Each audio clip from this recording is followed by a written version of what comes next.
নিয়ে দলের কেউ কোথাও যেন কোনো রকম উল্টো পাল্টা মন্তব্য না করে। বৃহস্পতিবার নেতাজি ইন্ডোরের বিশেষ সভা মঞ্চ থেকে দলের নেতা কর্মী সদস্য ও সমর্থকদের এই ভাষাতেই সতর্ক করলেন তৃণমূল সুপ্রিমো মমতা বন্দ্যোপাধ্যায়। মজার বিষয় হলো, কিছুদিন আগেই স্বয়ং দলনেত্রীকে আইপ্যাক নিয়ে তির্যক মন্তব্য করতে দেখে অনেক তৃণমূল নেতা কর্মী আরো এক ধাপ এগিয়ে বিভিন্ন ধরনের মন্তব্য করা শুরু করেছিল।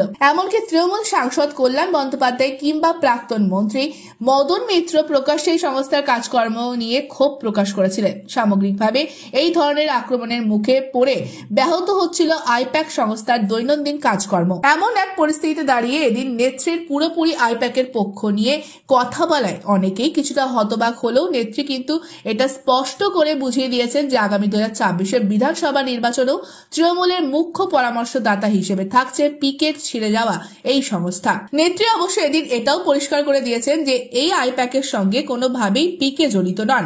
এই আইপ্যাকও আর পিকের সংস্থা নয়, এটা একটা নতুন আইপ্যাক। একই সঙ্গে নেত্রী বলেন, বিজেপির যদি 50টা এজেন্সি থাকে আমাদের তাহলে একটা তো অন্তত থাকবে যারা আমাদের হয়ে ফিল্ড সার্ভে করবেন।